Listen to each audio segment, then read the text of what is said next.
નમસ્કાર, ભાગ્ય દર્પણમાં આપનું સ્વાગત છે. આપની સાથે હું છું આરતી. સૂર્ય ઉગતાની સાથે જ અંધકાર મટી જાય છે તેમજ મનની ખુશી બધા અવરોધોને દૂર કરે છે. આજના સુવિચાર સાથે ચાલો શરૂ કરીએ ભાગ્ય દર્પણ.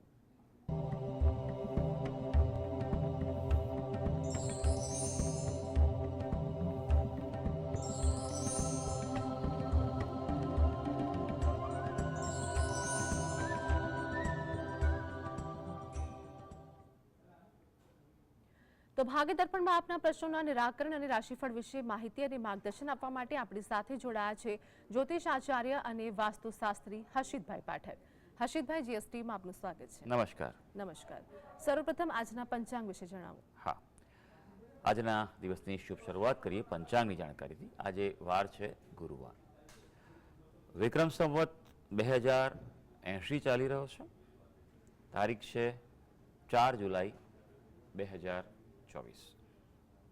આજની તિથિની વાત કરીએ. જેઠ મહિનો ચાલી રહ્યો છે, તેનો વદ પક્ષ એટલે કૃષ્ણ પક્ષની આજે 14 છે. એટલે આજે છે જેઠ વદ 14. નક્ષત્ર મૃગશીર્ષ છે, યોગ ગંડ છે અને કરણ વિષ્ટિ ભદ્રા છે. આજની રાશિ આવે છે વૃષભ રાશિ, કે જેના નામાક્ષર છે બ, વ અને ઉ. જો કે બપોરે 3:57 મિથુન રાશિનો પ્રારંભ થશે, કે જેના નામાક્ષર હોય છે ક, છ અને ઘ. એટલે બપોરે 3:57 પહેલા જો કોઈ બાળકનો જન્મ થાય તો તેનું નામ વૃષભ રાશિ પરથી પાડવું હિતાવહ રહેશે, અને જો ત્યારબાદ થાય તો મિથુન રાશિ પરથી પાડવું હિતાવહ રહેશે. આ જ પ્રમાણે ગ્રહ ગોચર અને મુહૂર્તની પણ ગણતરી કરવાની રહેશે. દિન વિશેષની વાત કરીએ તો આજનો દિવસ થોડો અશુભ છે. આજે મૃત્યુ યોગ છે, જે સવારે સૂર્યોદયથી ચાલુ થયો છે તે મોડી રાત્રે 27:55 એટલે કે 3:55 રાતના મોડી રાત સુધીના આ ચાલવાનો છે. આજે વિષ્ટિ યોગ પણ છે ભદ્રા, જે સાંજે 5:23 સુધી ચાલવાનો છે. જી. તો હર્ષિતભાઈ, આગળ વાસ્તુ અંગે દર્શક મિત્રોને માહિતગાર કરજો. હા, વાસ્તુમાં આપણે વાત કરી રહ્યા છીએ વાસ્તુ અને વૃક્ષ. વૃક્ષનું જીવનમાં ખૂબ મહત્વ છે.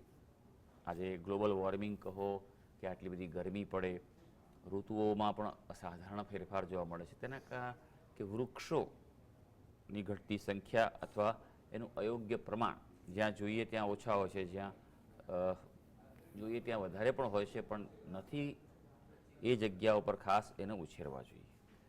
વાત કરીએ આપણા ઘરની કે આપનું જે મકાન ભવન હોય ત્યાં કયા વૃક્ષો વાવવાથી, છોડ ઉછેરવાથી વાસ્તુશાસ્ત્રના માર્ગદર્શન પ્રમાણે જીવનમાં શુભ ફળ મળતું હોય છે. આજે આપણે વાત કરીશું દક્ષિણ અને પશ્ચિમ દિશા. આ જે વાત કરું છે વૃક્ષો ઘરની બહારની બાજુની વાત છે. પીપળો જો પશ્ચિમ દિશામાં હોય તો ખૂબ સારું ગણાય છે. લોકો પીપળાને અશુભ માને છે, પણ હા, જો ઘરની અંદર ઉગે, પોતાના કમ્પાઉન્ડની અંદર ઉગે તો પીપળો એ અશુભ ફળ આપનાર ગણાય છે. પણ જો ઘરના પશ્ચિમ દિશામાં દૂર હોય, કોઈ મોટું મકાન હોય, ભવન હોય, એમાં જો પશ્ચિમ દિશામાં પીપળો હોય તો તે ખૂબ સારું ગણાતું હોય છે. ખુલ્લી જગ્યામાં ક્યાંક જો ઉગાડવામાં આવે પશ્ચિમ દિશામાં તો ખૂબ સારી વસ્તુ છે. ઉપરાંત આ દિશામાં સફેદ રંગના પણ નાના છોડ જે છે એ પણ ઉછેરી શકાતા હોય છે. મોગરો છે, ચમેલી, જુઈ છે વગેરે, એ પણ ઉત્તમ ફળ આપે છે. હવે વાત કરીએ આપણે ઉત્તર પશ્ચિમ એટલે કે વાયવ્ય દિશા. વાયવ્ય દિશા ચંદ્રની દિશા છે અને ચંદ્રના આરાધ્ય દેવ શિવ પણ છે.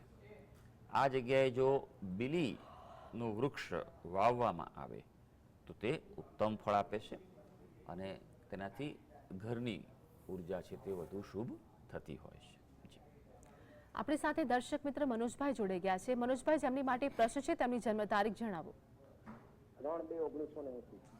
3/2/1980 રવિવાર. જન્મ સમય જણાવજો. બપોરે 1:07. જન્મ સ્થળ શું છે? ભુજ, કચ્છ. પ્રશ્ન જણાવો આપનો. પ્રશ્ન 2 હતા. એક તો પ્રોપર્ટી બાબત છે કે મારે પ્રોપર્ટી જામનગર ગુજરાતની અંદર લેવાનું ક્યારે મતલબ યોગ થઈ રહ્યો છે, અને બીજું છે કે મારે જો જોબ માટે વિદેશ જવું હોય તો એના માટે ક્યારે યોગ્ય સમય છે. બીજો પ્રશ્ન ફરી જણાવશો શાંતિથી? જોબમાં શું છે? જોબ માટે વિદેશ જવું હોય, આઉટ ઓફ ઇન્ડિયા જોબ કરવી હોય તો એના માટે જગ્યા તમારે જવા માટેનું એમ, જોબ માટે. પ્રોપર્ટી બાબતેનો પહેલો પ્રશ્ન છે તેમનો. કુંડલી પર નજર નાખીશું કે જે વિગત પ્રમાણે આવી રહી છે. વૃષભ લગ્નની કુંડલી આવી રહી છે. લગ્નનો જે સ્વામી જે છે તે શુક્ર દશમ સ્થાન કર્મસ્થાનમાં છે. સાથે કેતુ હોવાને કારણે કર્મસ્થાનમાં ફેરફારો જીવનમાં આવેલા હોય તેવું બની શકે, ઉતાર ચઢાવ આવેલા હોય તો બની શકે. પ્રોપર્ટી સ્થાનમાં ખૂબ વિચારીને આગળ વધવાની ખાસ સલાહ છે, કારણ કે અહીંયા શુભ અને અશુભ ગ્રહો બંનેનું મિશ્રણ છે. એક તરફ ગુરુ મહારાજ અને ચંદ્ર સરસ મજાનું ગજકેસી યોગ બનાવવા માટે સારું ઘર, સારું ભવન, જગ્યા પ્રાપ્ત થાય, મોટું વિશાળ તમારો હોલ હોય તેવું પણ બની શકે અથવા પ્રાપ્ત થાય. ચંદ્ર મંગળનો લક્ષ્મી યોગ છે, એટલે જીવનમાં આર્થિક સ્થિતિમાં પણ પ્રાપ્તિ થાય. પણ અહીંયા આ 3 ગ્રહોની સાથે ચોથો ગ્રહ રાહુ આવેલો છે. ચોથા સ્થાનમાં જે રાહુ હોય છે તે સુખનો અભાવ આપે. જીવનમાં બધું આવે પણ અંદરથી મનનું જે સુખ જે છે એમાં ક્યાંક ને ક્યાંક ખટકો રહ્યા કરે તેવું બનતું હોય છે, કારણ કે રાહુ ગુરુની સાથે ચંડાળ દોષ બનાવે છે, ચંદ્રની સાથે ગ્રહણ દોષ બનાવે છે, મંગળની સાથે અંગારક દોષ બનાવે છે. એટલે ઘર બાબતે ખૂબ પ્રતિકૂળતા આપી શકે. આવા વ્યક્તિએ બને ત્યાં સુધી પોતાના નામે ઘર ન લેવું જોઈએ 48 વર્ષની ઉંમર સુધી, અને નહીં તો પછી યોગ્ય રીતે એના ઉપાય કરી અને જ્યોતિષીય માર્ગદર્શન લઈને આગળ વધવું જોઈએ. નહીં તો આવા ઘર જે છે અચાનક કોઈ તકલીફમાં તમને મૂકી દે એવું બનતું હશે. જો પોતાના નામે ઘર હોય હા વ્યક્તિને તો, અથવા કોઈ મકાન હોય, કોઈ પણ જગ્યા પ્રોપર્ટી હોય, આ વાતનું ખાસ ધ્યાન રાખજો. વિદેશ બાબતની જો વાત કરવામાં આવે તો વિદેશ બાબતનો સ્વામી જે છે તે દર્શાવી રહ્યો છે. સમય થોડો પણ પ્રતિકૂળ છે. હજી જે રાહુની દશા ચાલી રહી છે માટે તમને ડિસિઝન મેકિંગમાં ઉતાર ચઢાવ આપે. પહેલાં કરેલા ઉપાય કરો, ત્યાર પછી નિર્ણય લેવાનું શરૂ કરશો તો તમને મેન્ટલ ક્લેરિટી મળશે, ખૂબ જરૂરી છે. અને બીજું કે આપની જે રાશિ આવી રહી છે તે સિંહ રાશિ આવી, તેના સ્વામી સૂર્ય છે, માટે નિયમિત સૂર્ય ભગવાનને જળ ચડાવો અને સૂર્યના જપ કરો. એ શરૂઆત આજથી જ કરી દેજો. જી, આપણી સાથે દર્શક મિત્ર અને અનિલભાઈ જોડાઈ ગયા છે. અનિલભાઈ, જેમની માટે પ્રશ્ન છે તેમની જન્મ તારીખ જણાવો. મારી બેટીનો પ્રશ્ન છે. જી, જન્મ તારીખ જણાવો. 27/5/1999. જી, ફરીવાર જણાવજો. 27/5/1999. 45 ભાઈ તારીખ 45 કેવી રીતે આવે ભાઈ? 27 હા 27. 27 તારીખ છે. હા 27. 27. અચ્છા જી, 27/5/1999. જી, જન્મ સમય જણાવો. સાંજે રાત્રેના 2:20. ઓકે. જન્મ સ્થળ શું છે? તાલાલા ગીર. પ્રશ્ન જણાવો આપનો. તાલાલા ગીર. જી, પ્રશ્ન જણાવો આપનો. અમને સગાઈ બાબતથી જોવાનું છે. જી, કોના વિશે પ્રશ્ન છે ભાઈ? આ એમની દીકરી બાબતે. દીકરી બાબતે છે. સારું. વિગત જે મળી છે આપણે આના પ્રમાણે 27 મે 1999 પ્રમાણે મીન લગ્ન આવે છે. રાશિ તેની તુલા રાશિ આવે છે. ચંદ્ર અષ્ટમ સ્થાનમાં છે. સપ્તમ સ્થાનનો અધિપતિ બુધ જે છે તે સૂર્ય સાથે અસ્તનો થયેલો છે. એ થોડી પ્રતિકૂળતા ચોક્કસ બતાવે છે. સપ્તમ સ્થાન નબળું બતાવે છે. આ કુંડલીમાં મંગળ પણ છે, એટલે માંગલિક દોષ કહી શકાય. પણ લગ્ન યોગ ચાલુ છે. આપ પ્રયત્ન કરો. આવનારો સમય સમજો કે ઓલમોસ્ટ 10 મહિનાનો સમય જે છે, આવતા મે મહિના સુધીનો, તેમાં અત્યારે ગ્રહોની સ્થિતિ સારી છે. પ્રયત્ન કરશો તમને એનું ફળ મળી શકશે. ઉપાય 2 કરવાની જરૂર છે ખાસ. પહેલી વસ્તુ કે ગુરુવારના દિવસે કોઈ પીળી વસ્તુનું દાન કરે. જ્યારે પણ જોવાનું હોય, વાતચીત કરવાની, તે દિવસે પણ પીળા રંગનો ઉપયોગ કરે. કપડાં પહેરે પીળાના, કોઈ પીળા વગરની વસ્તુ સાથે રાખે, એવું પણ બની શકે.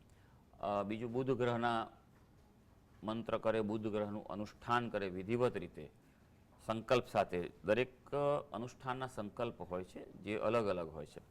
જે કાર્ય માટે કરવાનું હોય તે માટે અને યોગ્ય મુહૂર્ત જોઈ અને તેમાં અનુષ્ઠાન કરાવો તો પાત્ર સારું મળશે અને અનુકૂળતા પણ વધી શકશે. જી, આગળ નીતાબેન આપણી સાથે જોડાઈ ગયા છે, જેમની માટે પ્રશ્ન છે તેમની જન્મ તારીખ જણાવો.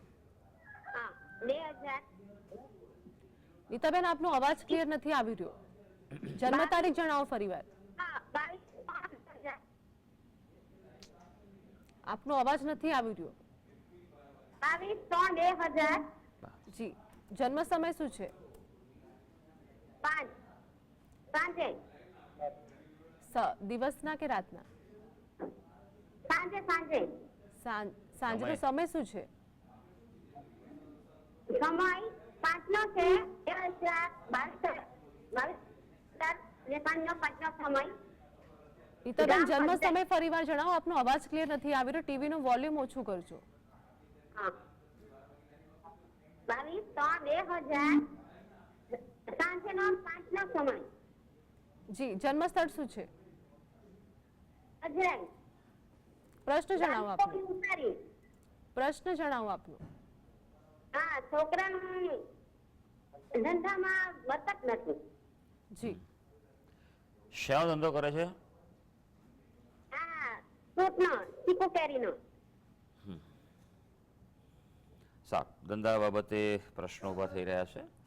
તો સૌથી પહેલાં આપણે કુંડલી પર નજર નાખીશું. કન્યા લગ્ન આવી રહ્યું છે સાંજે 7 વાગ્યાના સમય પ્રમાણે, અને તેનો સ્વામી બુધ છે તે 6ઠા સ્થાનમાં છે. લગ્ન 6ઠા સ્થાનમાં એટલો મજબૂત નથી હોતો. ભાગ્યસ્થાનનો અધિપતિ શુક્ર પણ 6ઠા સ્થાનમાં છે, એટલે ભાગ્ય લગ્ન નબળું પડી રહ્યું છે. ધંધો પોતે કરશે પણ ધંધામાં એટલી બરકત નથી, મહેનત વધારે કરવી પડશે જ. એટલે કાં તો કોઈની સાથે ધંધો કરે એ વધારે સારું છે. એના માટે અત્યારે હાલ ગુરુ મહારાજ દશા ચાલી છે. ગુરુ મહારાજ આ કુંડલીમાં 8મ સ્થાનમાં છે, એટલે એની પણ પ્રતિકૂળતા ચાલી રહી છે. રાશિ જે તુલા રાશિ છે તે એકલી છે, એટલે કેમદ્રુમ દોષ થયેલો છે. કેમદ્રુમ દોષ એટલે જીવનમાં ખૂબ આર્થિક પડકારો પ્રતિકૂળતા રહેતા હોય છે. નિર્ધનતા, દરિદ્રતા પણ આપતા જોવા મળ્યા છે. પણ ગુરુ મહારાજની શુભ દ્રષ્ટિ છે, એટલે એમ કહેવાય કે અશુભ ફળમાં ઘટાડો થાય. પણ સાથે શનિની દ્રષ્ટિ પણ પડી રહી છે ચંદ્ર ઉપર, એટલે વિચારોમાં ખૂબ ઉતાર ચઢાવ આવે. ડિપ્રેશન પણ ક્યારેક મનમાં આવી જાય, નિરાશા આવી જાય, ગુસ્સો પણ વધારે ક્યારેક કરી કાઢે, ખોટા નિર્ણય થાય. આવી વ્યક્તિઓ એક વાતનું ધ્યાન રાખવાનું કે કોઈ દિવસ જાતે નિર્ણય નહીં લેવાના. કોઈ અનુભવી વ્યક્તિ હોય, જે તે ક્ષેત્રના એક્સપર્ટ હોય, બરાબર, એમની સલાહ લઈને આગળ વધવું એ ખૂબ સારું છે. 2 વસ્તુ ખાસ કરવાની જરૂર છે. બુધ ગ્રહના મંત્ર જપ કરે, દાન કરે, વિષ્ણુ સહસ્ત્ર નામનો પાઠ કરે નિયમિત રીતે, એ એના માટે ખૂબ જરૂરી છે. અને રોજ સવારે સૂર્ય ભગવાનને જળ ચડાવે. દરરોજ સૂર્ય ભગવાનને જળ ચડાવવાથી ક્યારેય દારિદ્રતા નથી આવતી. આ વાતનું ધ્યાન રાખવાનું. આદિત્યમ નમસ્કારમ યે કુર્વંતુ દિને દિને જન્માંતર સહસ્ત્રેષુ દારિદ્ર્યનોપદ જાય. એટલે જે વ્યક્તિ રોજ સવારે ઉઠીને સૂર્ય ભગવાનને નમસ્કાર કરે છે, પણ સૂર્ય ભગવાનની એકલા નમસ્કાર નથી, સાથે જળ ચડાવવું ખૂબ આવશ્યક છે. સાથે જળ ચડાવો અને સૂર્ય ભગવાનને નમસ્કાર કરો, જપ કરો તેના, તો તેનાથી કાર્યવૃદ્ધિ થઈ શકશે. જી હર્ષિતભાઈ, આગળ રાશિફળ વિશે વાત કરીશું. મેષ, વૃષભ અને મિથુન રાશિના જાતકોનો આજનો દિવસ કેવો રહેશે? હા, શરૂ કરીએ આજના દિવસનો રાશિ ભવિષ્ય. સૌથી પહેલી રાશિ આવે છે મેષ રાશિ. મેષ રાશિના જાતકો જેના નામાક્ષર હોય છે અ, લ અને ઈ. ભાઈ, આજના દિવસે જે લોકો પર્યટન ક્ષેત્ર સાથે જોડાયેલા છે, જેને બહાર જવાનું વધારે રહેશે, તેવા વ્યક્તિઓ માટે દિવસ લાભકારી છે. આજે સંતાનોની પણ કોઈને કોઈ પ્રકારે સફળતા કે કોઈ સારી પ્રવૃત્તિથી તમને ખુશી પ્રાપ્ત થઈ શકે. હા, સ્વાસ્થ્યનું ધ્યાન રાખવું પડે તેવું જરૂરી છે, અને તેના માટે કસરત કે યોગ પ્રાણાયામ કરશો તો એ લાભદાયી રહેવા જઈ રહ્યું છે. વૃષભ રાશિ જેના નામાક્ષર છે બ અને ઉ. આજે કોઈ નવીન સંબંધોની શક્યતા છે, પછી અંગત ક્ષેત્રે હોય કે કાર્યક્ષેત્રે પણ હોઈ શકે છે. વિદ્યાર્થીઓ માટે દિવસ પ્રગતિકારક છે, કોઈ નિર્ણય લેવો તો લઈ શકાય. સ્વાસ્થ્ય આજે તમારું સારું રહેવા જઈ રહ્યું છે. મિથુન રાશિ. મિથુન રાશિના જાતકોના નામાક્ષરો છે ક, શ અને ગ. પ્રોપર્ટી બાબતે જમીન મકાન ક્ષેત્રે આજે અનુકૂળ દિવસ છે, એટલે કોઈ એ બાબતે પ્રોસેસ કરવો તો કરી શકાય. નિર્ણય ન કરતા કે સહી સિક્કા કરતા નહીં. આજે 14 છે, આજે દિવસ થોડો અશુભ છે. વિદ્યાર્થીઓને તેના પ્રોજેક્ટમાં સફળતા મળી શકે તેવું છે. સાંજ સુધીમાં તમને કોઈ સારા સમાચાર મળે છે, તમને ખુશી કે આનંદ કે પ્રસન્નતા આપી શકે. જી તો હર્ષિતભાઈ, આગળ કર્કસિંહ અને કન્યા રાશિના જાતકોનું આજનું રાશિ ભવિષ્ય શું કહે છે તે જણાવો. કર્ક રાશિ. કર્ક રાશિના જાતકો જેના નામાક્ષર હોય છે ડ અને હ. ભાઈ, આજે થોડો તણાવ વધી શકે, માટે થોડું પ્લાનિંગ કરીને આગળ વધજો, નહીં તો પછી તણાવ આજે આવી શકે. ધિરાણ વ્યવહારથી દૂર રહેજો. લેણદેણમાં થોડુંક સાચવવાનું છે ખાસ. અને બીજું કે આજે કોઈ પણ સંજોગોમાં કોઈ પણ રીતે દલીલ કરવાનું ટાળવાની તમને સલાહ છે. હવે સિંહ રાશિ. સિંહ રાશિના જાતકોના નામાક્ષર હોય છે મ અને ટ. ભાઈ વિદ્યાર્થી વર્ગને આજે સફળતા છે, પણ વધુ મહેનત કરવી પડશે. એટલે તમારે જેવું રિઝલ્ટ જોઈએ છે તેવું તમારે અભ્યાસમાં મહેનત કરવી પડશે. મિત્રો સાથે સાચવવાનું છે. કોઈને કોઈ રીતે આજે વિવાદ કે મતભેદ થવાની સંભાવના દેખાઈ રહી છે. હા, સારી વાત એ છે કે જીવન સાથી સાથે આજે અનુકૂળતા દેખાઈ રહી છે. હવે વાત કરીશું કન્યા રાશિ, કે જેના નામાક્ષર હોય છે પ, ઠ અને અણ. ભાઈ આજનો દિવસ તમારા માટે સરસ રહેવા જઈ રહ્યો છે. પોઝિટિવિટી તમારી માટે છે, પણ ઇનિશિયેટિવ એટલે શરૂઆત તમારે કરવાની છે. પ્રથમ પગલું તમારે ભરવું પડશે આજે, એ વાતનું ધ્યાન રાખજો. કાર્યક્ષેત્રે પણ કોઈ નવું આયોજન કરવું હોય, પ્લાનિંગ કરવું હોય તો તેનો પ્રારંભ આજે થઈ શકશે. તો હર્ષિતભાઈ આપણી સાથે જોડાયેલા રહેશે. ભાગ્ય દર્પણમાં આગળ પણ વાત કરીશું, પરંતુ હાલ સમય થયો છે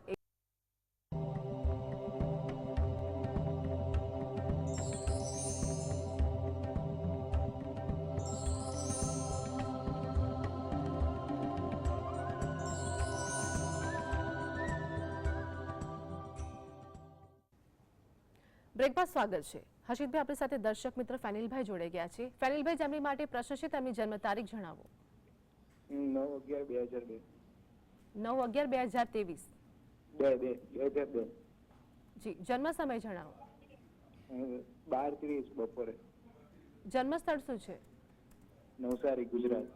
પ્રશ્ન જણાવો આપનો. મારે હમણાં કોમ્પ્યુટર એન્જિનિયરિંગ, બી કોમ્પ્યુટર એન્જિનિયરિંગ કર્યો છું, પણ મારે જોબ નથી મળતી. જી, કેટલો સમય થયો ભાઈ આપને અભ્યાસ પૂરો થયો? બી કોમ્પ્યુટર એન્જિનિયરિંગ કર્યું છે. ક્યારે પત્યું? મારે જોબ હમણાં જ પત્યું આ વર્ષે. એટલે ઘણી ટ્રાય કરી જોબની, પણ મળતી જ નથી. શું રિઝલ્ટ આવ્યું ભાઈ? 8%. ઓકે. તમારે કેમ્પસ નથી હોતું તમારે? કેમ્પસમાંથી એટલું કંઈક આ વખતે ખાસ થયું નહીં. એટલે સારું. કારણ કે આ બધું રૂટીન પ્રોસેસ હોય છે, એ માટે પૂછ્યું છે. વાંધો નહીં, ચાલો જોઈ લઈએ આપણે કુંડલી શું કરી છે. આ જ ગ્રહો છે. એટલે આગળનું ભવિષ્ય શું છે? વાંધો નહીં, ચાલો એ પણ કહી દઈશું. બરાબર. ભવિષ્ય બહુ વિસ્તૃત બાબત છે ભાઈ. ભવિષ્યમાં 100 બાબતો આવે, એટલે શું પણ હું સમજી શકું છું કે કેરિયર બાબતે જ આપનો પ્રશ્ન છે. હવે અત્યારે હાલ જે મુદ્દો અગત્યનો હોય એ જ જોવાનો હોય, આ સમજવાની જરૂર છે. એટલે આપણે ચાલો કુંડલી પર નજર નાખીએ. કારણ કે ગ્રહો એમ કહેવાય છે ગ્રહારાજ્ય પ્રચ્છન્તુ, આ જ વસ્તુ છે. જુઓ, આપનો જે પ્રશ્ન છે દર્શક મિત્રો સાંભળે છે, બધાને ખબર છે કે એક જ કોલેજમાં ભણ્યા, બધા વિદ્યાર્થીઓ પાસ થયા. આ સારા બી કહેવાય, 8 બેન્ડ એટલે સારું જ કહેવાય, પણ તેમ છતાં પણ જોબની તકલીફ આવે છે. કેટલાકને મળી પણ ગઈ હશે, બરાબર છે. આવું ઘણીવાર જોવા મળતું હોય છે. તો એમાં ઘણા બધા ફેક્ટર્સ છે. એક તો તમારું સંકલ્પ બળ, પોઝિટિવિટી સૌથી અગત્યની. જો આ વસ્તુ કહ્યું જીવનમાં, જ્યોતિષ, વાસ્તુ બધું બરોબર છે, એની સહાય લેવાની જ છે, એ આપણને સપોર્ટ બને છે. પણ સમજો કે આ એક ત્રિકોણ છે, એનો ઉપરનો એક ખૂણો, બાકીના બે નીચેના ખૂણા, બરાબર છે. સૌથી ઉપરનો ખૂણો તમે પોતે છો. તમે જેટલો આત્મવિશ્વાસ, વિલ પાવર અને પોઝિટિવિટી રાખશો જીવન પ્રત્યે, એટલું જીવનમાં સારી વસ્તુ તમને પ્રાપ્ત થશે. આને લો ઓફ એટ્રેક્શન કહેવાય છે, બરાબર. બીજું, તમારા ઘરનું વાસ્તુ ચેક કરો. જ્યારે પણ તક ના મળતી હોય ત્યારે હંમેશા સમજવું કે આપણી આવડત, ક્ષમતા, લાયકાત છતાં પણ એવું થતું હોય તો તમારા ઘરના વાસ્તુમાં દોષ હોવાની સંભાવના છે. પૂર્વ દિશા, ઉત્તર દિશા, આ બંને ખાસ અગત્યની છે. ત્રીજી નૈઋત્ય દિશા, આમાં ઇસ્યુ હોવાની સંભાવના છે, દોષ હોવાની સંભાવના. તો કોઈ યોગ્ય રીતે તેનું માર્ગદર્શન લો અને ઉપાય કરો. હવે કુંડલી પર નજર નાખીશું આપણે. મકર લગ્નની કુંડલી આવે છે. 6થા સ્થાનનો અધિપતિ બુધ 10મ સ્થાનમાં આવી રહ્યો છે, એટલે થોડુંક મધ્યમ યોગ ચાલુ છે. સમજો કે એક બે મહિનામાં તમારા માટે યોગ ઓગસ્ટ બાદ ચાલુ થઈ રહ્યો છે, એટલે ચિંતા ના કરશો. પણ 2024 થોડું મધ્યમ જ છે. તમને સારી ઓપોર્ચ્યુનિટી 2025ના મધ્ય ભાગથી જ મળશે, એ વાતનું ધ્યાન રાખજો. એ વખતે જે મળશે તમને લાંબો સમય સુધી અનુકૂળતા આપી શકશે.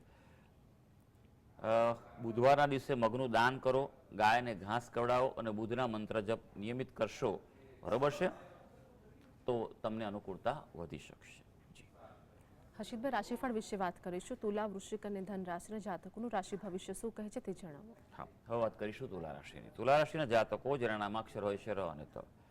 ભાઈ આજે મિત્રોની મદદથી આર્થિક સમસ્યાઓ હલ થાય તેવું બની શકે. જીવન સાથે સાથે અંગત બાબતમાં આજે થોડું ધ્યાન રાખવાનું છે. સમજણથી કામ લેવું પડશે. કાર્યક્ષેત્રે પણ આજે માનસિક તાણ થઈ શકે, માટે થોડુંક સંયમથી કામ આજે દરેક બાબતે દરેક ક્ષેત્રે લેવું પડશે. વૃશ્ચિક રાશિ, જેના નામાક્ષર છે ન અને ય. વિદ્યાર્થીઓ માટે દિવસ સારો છે. આજે પોઝિટિવિટી ફીલ કરશો. બેરોજગાર વ્યક્તિ જે નોકરીની તલાશમાં છે તેને આજે તક મળી શકે. આજે પૂરેપૂરો પ્રયત્ન ફોલોઅપ કરી લેવો જોઈએ. પોતાના કાર્યમાં આજે સફળતા ઉત્તમ રહેવા જઈ રહી છે. ધનુ રાશિ, ધનુ રાશિના જાતકોના નામાક્ષરો છે ભ, ધ, ફ અને ઢ. સ્વાસ્થ્ય તમારું સારું રહેવાનું છે, પણ ક્યાંક બહાર જવાનું હશે તો પ્રવાસ હોય, યાત્રા હોય તો તમારે કંટાળો અને તણાવ બંનેનો અનુભવ થશે. માટે અત્યંત આવશ્યક હોય તો જ બહાર જજો, બાકી ટાળજો. હા, વ્યવસાય પોતાનો ધંધો હશે તો તમને આજે ફાયદો રહેવા જઈ રહ્યો છે. તો હર્ષિતભાઈ, આગળ અંતિમ 3 રાશિ મકર, કુંભ અને મીન વિશે જણાવો. હા, મકર રાશિની વાત કરીએ. હવે મકર રાશિના જાતકોના નામાક્ષર હોય છે ખ અને ચ. આજે મહત્વપૂર્ણ કાર્યોમાં ધ્યાન રાખજો. કાર્ય સંપન્ન થશે પણ બેદરકાર રહેશો તો પછી નજર હટી દુર્ઘટના ઘટી એવું થશે, એટલે ચૂકનો ભોગ બનવું પડશે. કામો તમારા સમયસર પૂરા થવા જઈ રહ્યા છે, પણ આજે ગ્રહો એમ સૂચવી રહ્યા છે કે થોડું અંગત જીવનમાં ધ્યાન રાખો. જીવન સાથે સાથે થોડો વધુ સમય વિતાવો એ તમારા માટે સલાહભર્યું છે. કુંભ રાશિ, જેના નામાક્ષર છે ગ, સ, શ અને શ. આજે મહેનતનું સુખદ પરિણામ મળી શકે એવું છે, એટલે યોગ્ય દિશામાં યોગ્ય અગ્રતાક્રમ પ્રાયોરિટી પ્રમાણે મહેનત કરી લેજો. નવી બાબતોમાં આજે નવો તમને રસ પણ પડશે. કોઈ નવી બાબતો શીખવી છે, પ્રાપ્ત કરવી છે, કંઈક ચેન્જીસ લાવવાની જરૂર છે તમારે. આજે કોઈને કોઈ રીતે નાનો મોટો ફાયદો થવાની પણ સંભાવના દેખાઈ રહી છે. મીન રાશિ, કે જેના નામાક્ષર છે દ, ચ, ઝ અને થ. નવી જમીન આજે ખરીદવાની હોય, મકાન બાબતે નિર્ણય લેવાનો, પ્રોપર્ટી બાબતે જો સાવધ રહેજો, સાવચેત રહેજો, ઉતાવળ ન કરતા. વિરોધીઓથી પણ ધ્યાન રાખજો. સાવચેતી બહુ જરૂરી છે, નહીં તો ક્યાંક અંદરખાને નુકસાન પહોંચાડી શકે એવું છે. સ્વાસ્થ્યનું થોડું ધ્યાન રાખજો. સ્વાસ્થ્યમાં પણ આજે ઘટાડો અનુભવી શકાય. ઓવરઓલ દિવસ જે છે થોડોક સાચવીને પસાર કરવાનો છે. તો સર્વે દર્શક મિત્રોનો આજનો દિવસ શુભ અને મંગળકારી જાય તેવી ઈશ્વરને અભ્યર્થના. હર્ષિતભાઈ, જીએસટીવી સાથે જોડાવા બદલ, દર્શક મિત્રોને માહિતગાર કરવા બદલ આપનો આભાર. ધન્યવાદ. નમસ્કાર. તો ભાગ્ય દર્પણમાં હાલ બસ આટલું જ. ફરી મળીશું. ત્યાં સુધી આપ જોતા રહો જીએસટીવી.